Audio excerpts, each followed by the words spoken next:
Hello guys and welcome to my YouTube channel. My name is Wano Yaje. Thank you guys so much for subscribing. I just posted my introduction video a couple of days ago, and thank you guys for watching. Thank you guys for all the reviews. I'm looking at them, and thank you guys so much for subscribing, and thank you guys so much for being here. This YouTube channel has been long time coming, and I'm so excited that eventually I can start and I can open up myself out there to the world. Basically, I'm very okay. We'll talk about that on another day, so let's just ignore it and just go straight to the topic for today.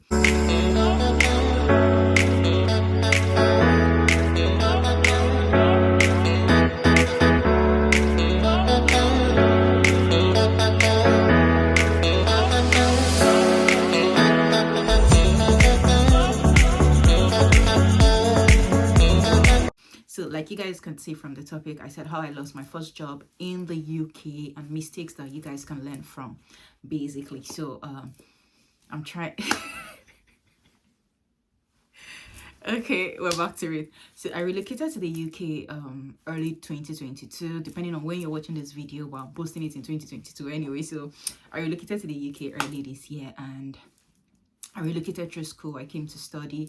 In my previous video, I told you guys I'm studying public relations and strategic communications. I want to be a PR specialist, and I basically want to work with fashion PR because I'm a fashion person, that kind of a thing. So I relocated to the UK to do my master's degree. Yeah.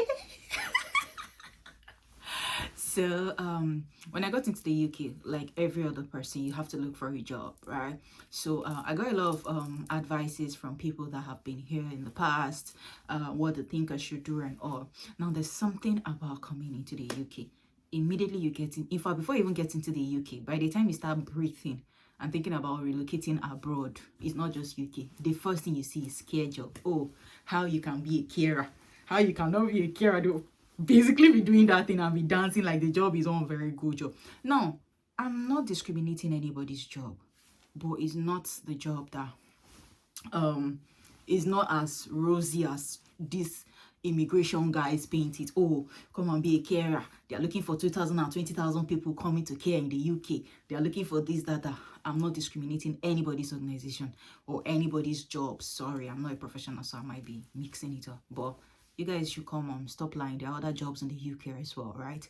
So when I got into the UK, like just like popular demand, everybody was selling care jobs to me, and then you go for those care interviews, and then you start doing, oh, I have a passion for helping people clean. I have a passion for, I used to take care of my grandmother's uncle's cousins, something. See, forget it, we've been there, or we've been there, done that, you get, right? So then there was a day I had the conversation with my former boss that I respect so much, and she just told me, Esther, you know what? Look for a professional job. You will get it. Just tailor your CV in line to that. So prior to when I left Nigeria, I used to sew. That was what I did until I left Nigeria. So basically that has been my life since I left uni. I went to fashion school shortly after I graduated from uni, and that has started my fashion career ever since. I've worked with a lot of fashion brands in Nigeria, and basically that is what I do. I'm trying so much for this video not to be long. It's already 4 minutes gone.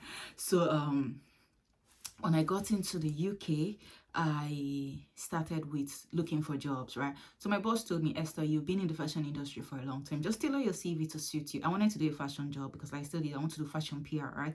I wanted to do a fashion job. I realized that most fashion jobs were in London. I don't stay in London, so that was basically not even going to work out for me. At least for this year that I'm still schooling, it wasn't going to work out. So I said to look for something else. So because I've been in the fashion industry for a very long time, I've been in customer service roles and all of those things. So I felt, okay, fine, let me tailor my CV towards customer service and probably I'll get a job. And then I tailored my CV that way, and then I started applying. And lo and behold, I started getting offers coming in. So I realized that these jobs that there is not just care jobs that are in the UK or in the abroad. Like there are other jobs as well. And then I got a job. So trust me, this is for people that are coming to UK. It's not a must that you do a care job. There are so many other professional jobs there that give part-time jobs to students. So people should stop selling this idea that, oh, you have to work in a care home, you have to work in the factory and all of those things. No, there are other professional jobs so that you can do in your line that will help build your CV for when you're even done with school, right? So I was able to get this job. Sorry, I'm fast forwarding back. So I started applying, and then I started getting interview calls. You basically do, for customer service that I have done, you basically do like a customer service, an online interview. After submitting your CV, they send you a link to do an online interview. Then if you pass that stage, they call you for a physical interview, or like a video face-to-face a video interview, and then some organizations call you for like a face-to-face physical interview, depending. Because of COVID, a lot of things have changed too. Lo and behold, your baby girl got a good job with a financial organization in the UK. I don't want to call names because I'm not so sure about policies in these countries and the rest. So I don't want to do something that might land me in trouble, right?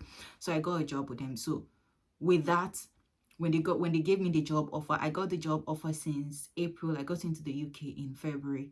I got that job offer sometime in April, but because it was a part-time role, they said the next available slot for me was going to be in July, so I had to wait like 3 months for them to resume. So they gave me my offer letter and everything, and then I was still working with a school that I was doing a teaching assistant for, so all of those things. I was so excited. I was not very the teaching was not really part of what I really wanted to do, but I was so happy because I knew that I had something else coming up for me in July, right? I was supposed to resume sometime in July. So everything happening. And then I think that was sometime in April. So I think around June, they now sent me an email that, okay, it's time for them to start with my vetting check. So now, usually when you get jobs like that, they do what is called vetting checks, especially for big organizations, because they want to know your history, they want to know all of those things so that they don't go and carry somebody that they don't know and come and put in their organization, especially because it's monetary stuff. They are very careful, so they now start doing checks. That was when I knew that I fucked up. Now, this is where I'm saying I'm tailoring it down to Nigerians, right? So I've been in the fashion industry all my life. I registered my business, I think sometime in 2017, and that has been my life. Now, I've been in and out of employment, but all this while I've been working with fashion industries where I can work and then still have time to do my own business. So when I was tailoring my CV, I tailored my CV to that form. In fact, in Nigeria, most people employ me because they realize that I've been doing even my business on the side for a very long time, and then they felt like I knew my stuff. And truth be told, when it comes to the fashion industry, I know my stuff. I know the business of fashion. So when I'm going, I know my stuff. So I tailored my CV. So when my vetting check started, I started having a bit of issues. Now, they went to my former employees, they contacted them, that was fine. Where I had my major problem was with my brand, Esther Yaji Clothing. It is an official brand. Now, I'm tailoring this video to Nigerians because there are 1,001 SMEs out there in Nigeria. CEO extraordinaire, CEO online store, CEO blah, blah, blah. If you are thinking of coming to the UK, this video is for you. If you're thinking of having a good job in the UK, something more professional, something more, especially for those that want to go into financial stuff, and you just might not know, because I never ever thought I was going to be in a financial organization until I got into the UK, right? So where I started having an issue was like, your company is registered. Yes, I have my documents registered, but we know how we run out for Nigeria now. You go register. We go register with CAC. Post it online. Oh, people of God are registered. We are now registered. We are ready to take your orders. We are ready for business. That was how SIRG was. I never really had like an official accountant, an official account, records, pay slips for my staff and all of those things. I had staff, but I never had pay slip. It's just at the end of the month, I transfer your money to you. How much is your salary? 50K, 100K. Transfer your money to you. Everybody rest. Me safe, I rest, I didn't have an official salary that I paid to myself. That is how we do these things in Nigeria. These people here don't know that. So if you're telling me on your CV that you have been the creative director of SIRG Clothing, I don't have a problem with that. You've sent me your registration documents, so we have seen it. So now, where are your books? So they were like, where is your pay slip? Where is your P45? Please correct me if I'm wrong. For those of you in the UK, is what you give to you later you collect from your previous employment that you've resigned, and then you give to the other. So at that point, my head was running 360. They said I should send my account officer's number for referencing and all of those things. I didn't have it. So at that point, I now started looking quote or in quote like a fraud. Like, how can you say you're CEO of an organization? You register the company. So where are the records? Where are the pay slips? You don't have any employees. You don't have any. account records to show that, okay, I've been working in this company from so time to so time, I was able to do this thing.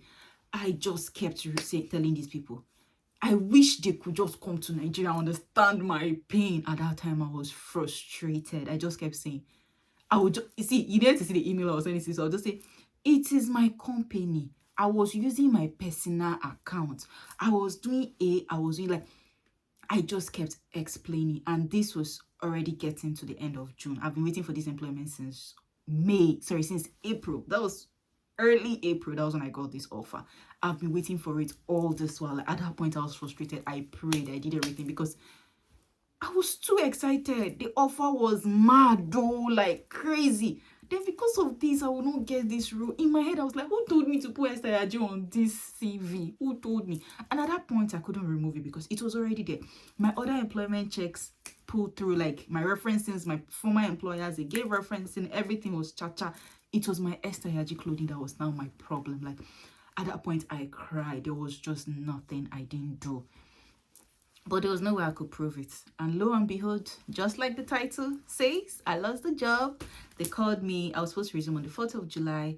And then they called me, I think, on that day. And I was like, what's up? Am I supposed to resume? They've not told me or anything because they just kept telling me that they are still doing the checks and all of those things. The organization that they contacted to do the vetting checks for them gave them back the report. And then when they saw it, they were like, okay, well, that one, no, to jam, like what's going on and all of those things. So basically, Esther Yaji clothing was the reason I lost the job. So the lady called me, my like, I don't know what to call it, but immediately I got the offer, that lady was assigned to me, and then she calls me from time to time to tell me next stages, what was happening and what was not happening and all of those things. So the lady called me and said, unfortunately, they cannot go ahead. I've got the job, but they cannot go ahead with the offer because one of my employments did not pull through. Now, they literally don't tell you the employment that didn't pull through. I think they do that so that you don't go and start causing trouble. But at that point, I already knew it was my Esther Yaji clothing that didn't pull through because all the documents they asked me for, my account records, my pay slips, my accountant's business account officer, I had none. Any staff that I had paid the official employment letter to staff, like basically everything they asked me for in Esther Yaji clothing, I didn't have. And that was the truth of the matter. I didn't have it. I had people work for me. I had tailors work for me, but it was basically, you started work now, oh yeah, your salary is so amount, collect it and go. So they just told me that their employment checks didn't pull through, that if I can go back and work on that and I can reapply after 6 months. Trust me, I was heartbroken. At that point, I was tired of the job I was doing. At that point, I cried. I did everything. But trust me, life has taught me so many things that when things like that happen, the thing I think about is, Esther, what is the next step? What's the next thing that you want to do? So I still continue with that school because I feel like, for me, life has taught me so much, like I said. So if things like this happen to me, I just keep saying that there's a better plan. God has a better plan for me. God has a better plan for me. And it helps me with accepting whatever it is I'm going through at the moment. So it didn't pull through. And at that point, I just started searching again. I continued with the job I was doing, even though it wasn't the best of them. And I wasn't really happy with it because it was not giving me job satisfaction, that kind of a thing, if I would say that. And so I lost it. And I'm making this video out here because trust me, I know 1,001 people are coming into the UK.